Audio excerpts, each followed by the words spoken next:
So there's three common causes of back pain, and they generally can be attributed to about 95% of the problems that we see in physical therapy or in general in orthopedics with back pain.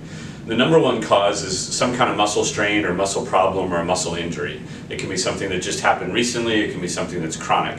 But basically what's happening is that you did something, so you bent over wrong, you picked something up that was heavy, you sat too long, you were too active, you ran for a long time, whatever it might be, and something causes a muscle in your back to get irritated. It gets irritated, it gets tight, it gets sore, and that'll generally produce the symptoms of tightness or stiffness, some achiness and soreness in your back. Understand there's a lot of muscles in your back, and when those muscles aren't in balance with each other, or when those muscles are overworked, or when they're not stretched out enough, they're not loose enough to do the activity that you're doing, those muscles, instead of stretching, they actually create more pressure down through the spine. And that pressure is what starts to cause the increased pain, the stiffness, the tightness, the soreness, etc. Muscle is responsible for three things. The first thing that muscles in your back are responsible for is maintaining alignment in the curve of your spine. So when we talk about the curve of your spine, we're looking for a C curve in your spine. And the muscles are responsible for maintaining that C curve in your low back. Well, when muscle isn't doing a good job, it'll have a hard time maintaining that curve. And so then the alignment of things starts to get out of whack. If you've ever had a muscle problem in your back, you feel a hard time standing up straight, or when you do stand up out of a chair, you have a hard time getting up straight because the alignment is a factor.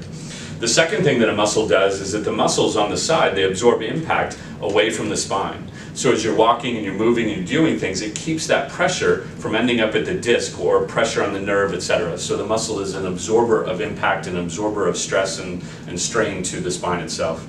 And the third thing that a muscle finally does is it creates movement. So as you bend over, or as you bend backwards, or you reach up overhead, those muscles are creating that movement for you. When a muscle can't do those things because it's been injured, it feels better to stay still. That's where the old adage of bed rest is the best thing for a back problem comes into play. And it's actually one of the worst things you could do, but when a muscle is injured, it feels better if it doesn't move or it doesn't have to do anything. Well, that warning light of the muscle soreness is the warning sign that some things are beginning to change. You're getting a change in the alignment, you're getting a change in the shock absorption, the spine isn't doing what it's supposed to do, and so it starts to spread off into other areas. And like I said, the next thing that can happen is that you start to develop some sacroiliac joint problems, or some disc problems because that pressure has been there for too long. But the number one way to handle back problems is through physical therapy. So here at Loudon Sports Therapy Center, our expert physical therapists are all expertly trained in handling low back problems.